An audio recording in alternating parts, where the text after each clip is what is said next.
OPPO Find N6 全球发表，无感折痕2亿像素哈苏式镜头 AI Pen 一次看懂。对了，台湾会上。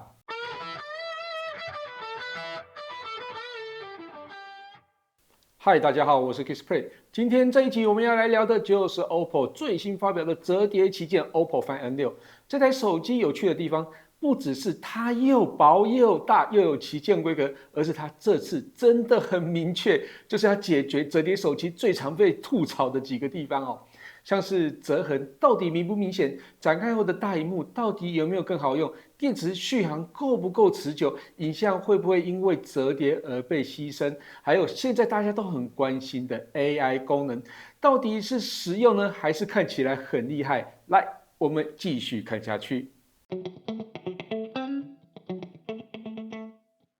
以往折叠机最被诟病的就是内萤幕必须因为折叠结构而要预留折痕。虽然说这几年折痕越做越浅，越做越不明显，但我们还是看得到啊，这也是非常多消费者跨不过去的心理门槛。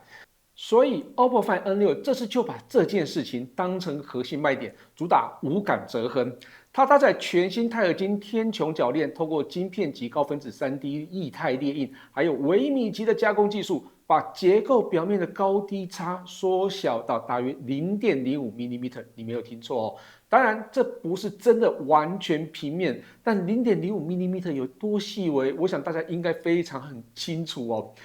无论是触感上或是视觉上，都非常难有不平的感受。这次能做到全平面的关键，就在内页萤幕覆盖了增厚50%的自我修复记忆玻璃，除了强度更好以外，也更有弹性。另外，这组铰链也采用了仿生对称四轴结构，搭载更大的水滴折叠半径，除了可以让萤幕更平整以外，也能降低萤幕在折叠过程中承受的压力。即使你要故意去反折它，它也能承受30公斤的力道，真的很猛。到底有多猛？根据资料，Find N6 内萤幕通过德国莱茵 TÜV 认证，具备高达100万次的折叠寿命，而且前60万次的连续折叠中，折痕深度不会加深，所以这个技术真的不是唬烂的哦。除了超频的萤幕以外 ，OPPO Find N6 也兼具极致轻薄的机身，展开后大概是 4.21mm， 折叠后大概是 8.93mm， 重量是225克，折叠后基本上就跟一般旗舰机有着接近的手感。那这次外萤幕是 6.62 寸，采用京东方 Q10 LTPO OLED， 有1到120赫兹的动态更新率，最高3600 nits 的峰值亮度，而且边框呢只有 1.4mm， 使用上更接近一般的旗舰机。那内萤幕部分展开之后是 8.12 寸，这个尺寸是蛮大的哦。它采用三星的 E7 LTPO OLED， 也是1到120赫兹的更新率，最高是2500 nits 的亮度。内外萤幕的规格都算不错。那外观部分 ，Find N6 采用平面的边框，搭配了雾面质感的背盖，有着金橙、原钛、深黑3种颜色。那金橙这个颜色我还蛮喜欢的哦，很接近爱马仕橘啊。这个颜色应该我觉得不止我啦，应该很受其他人的欢迎啊。这次也把过去3段式静音键取消，改成按压式的快捷键，而且快捷键、电源键跟音量键都统一放在机身的右侧，操作上会更集中、更顺手一点。很多朋友买大折叠机，除了内萤幕很大，看起来很爽以外，最重要的是还是要怎么去应用大萤幕哦。这点每一个品牌都非常的重视 ，OPPO 当然也不例外。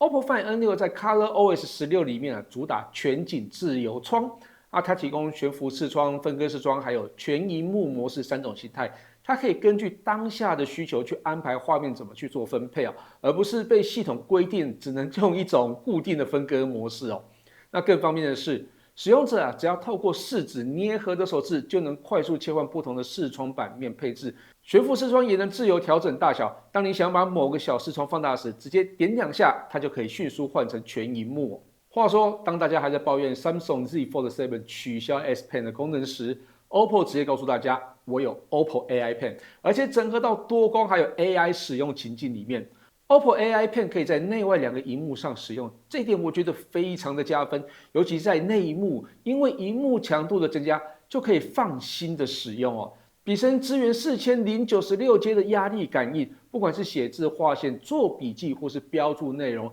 精准度跟回馈感都会更完整。那 OPPO AI Pen 最有意思的地方，不只是能写，而且是它可以搭配 AI 功能来使用哦，这会比较让人有理由想要去把它拿出来使用。像是这次提到的 AI 图表功能，就是由 Gemini Pro 技术来驱动。当你按下笔身侧面的按钮时，在圈选画面的手写笔记，系统就能快速把内容辨识成清楚可编辑的数位表格。另外，基于 Nano Banana 所打造的 AI 图像功能，也可以把简单的涂鸦转成画作或是心智图，甚至也能透过文字去引导生成画面。对于商务人士来说，这点真的也非常加分哦。对了，这支笔可以直接收纳在专属的保护壳背面，而且收纳时就可以充电，这点我觉得蛮重要的。不过小遗憾就是它还是没有办法放进机身中，这点不知道以后有没有办法成真。除了 AI Pen 相关功能外 ，Find N6 这次也带来一系列 AI 工具，像是 AI 记忆舱，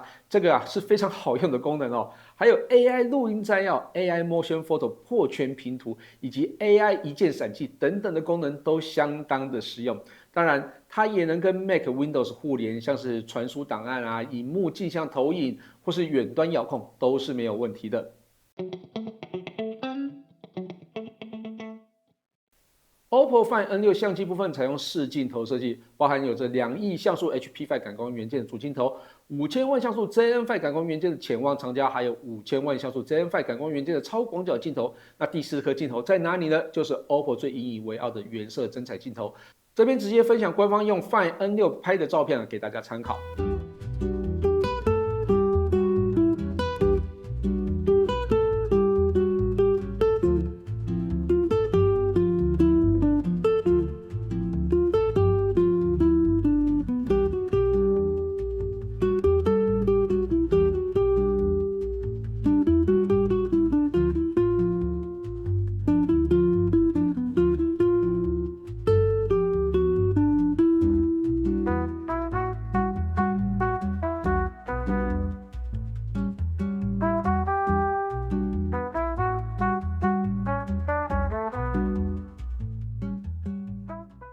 录影方面 ，Find N6 3颗镜头都支援 4K 60fps Dolby Vision 的拍摄，那主镜头更支援到 4K 120fps 的 Dolby Vision 拍摄，也支援 Log 影片模式。那效能跟续航的部分呢 ，OPPO Find N6 搭载 Snapdragon 8 Elite Gen 5处理器，效能就是旗舰级。更关键的是，它在这样轻薄的机身里面塞进6000毫安时的大电池，这对于大折叠机来说真的是非常的有感。充电部分，它支援80瓦超级闪充与50瓦无线闪充，都是非常不错的规格。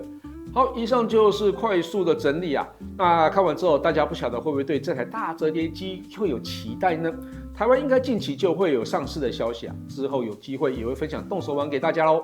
以上就是 OPPO Find N6 的重点整理报道，感谢大家收看这期节目，希望大家也会喜欢这次内容。如果有任何建议或问题，也欢迎留言让我知道。我是 Kiss Prime， 下期见喽，拜拜。